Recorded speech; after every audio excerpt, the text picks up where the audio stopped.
Aliens और hello aliens का, तो हम तीन तरीके से कर सकते हैं। फर्स्ट है क्लासिफिकेशन, क्लियर है। First number of halogen atom, second degree of alkene halide and third है हाइब्रिडाइजेशन। तो सबसे पहले हम समझते हैं नंबर ऑफ हेलोजन एटम।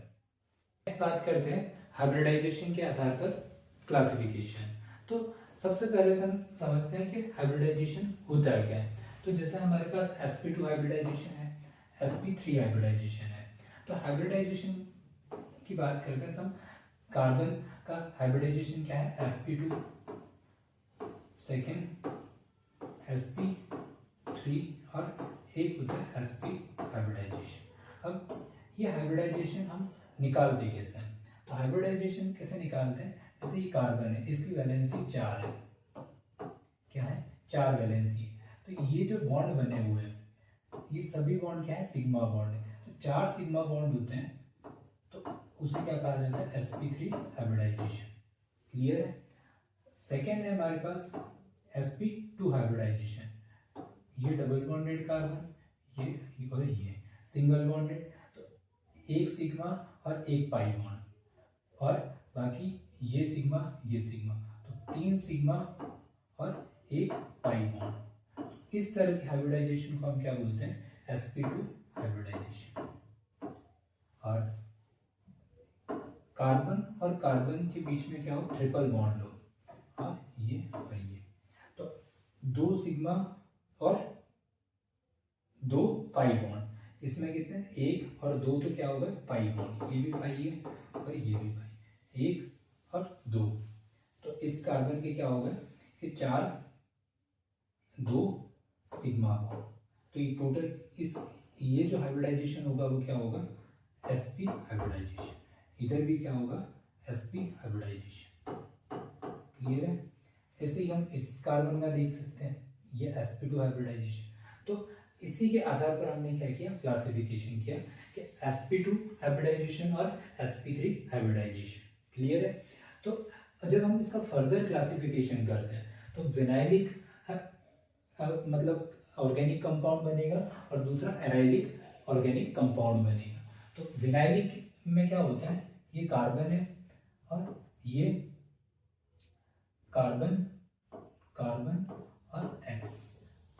तो ये जो हेलोजन एटम है वो डायरेक्टली के इस डबल बॉन्डेड कार्बन से क्या हुआ है?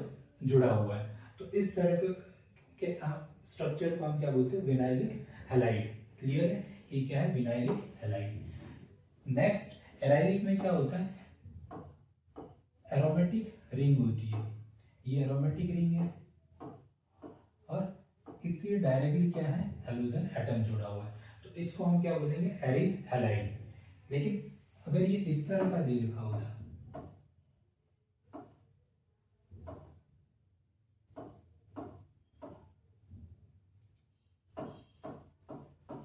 तो ये क्या नहीं है? एराइल हैलाइड नहीं है।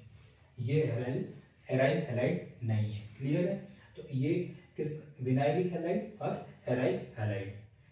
मतलब halogen atom directly double bonded carbon से क्या हुआ? जुड़ा हुआ है। तो इसको बोलते हैं sp2 हाइब्रिडाइजेशन या फिर vinylic halide. Second allylic halide. तो इसमें क्या होगा?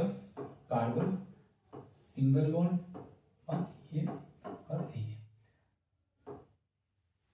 यानी कि ये जो हेलोजन एटम है वो सिंगल बॉन्डेड कार्बन से जुड़ा हुआ है और ये सिंगल बॉन्डेड कार्बन किससे? डबल बॉन्डेड कार्बन से जुड़ा हुआ है। तो इस तरह के स्ट्रक्चर को क्या कहा जाता है? Allylic halide. ये क्या है? Allylic halide. क्लियर है। Allylic halide. ये हेलोजन एटम सिंगल बॉन्डेड फिर डबल बॉन्डेड, यानी कि ये sp3 हाइब्रिडाइजेशन है और ये sp2 हाइब्रिडाइजेशन। तो इस तरह की जो स्ट्रक्चर बनती है उसको हम बोलते हैं एलाइलिक हैलाइड। बेंजाइलिक में क्या होगा? बेंजीन रिंग होगी, ये बेंजीन रिंग है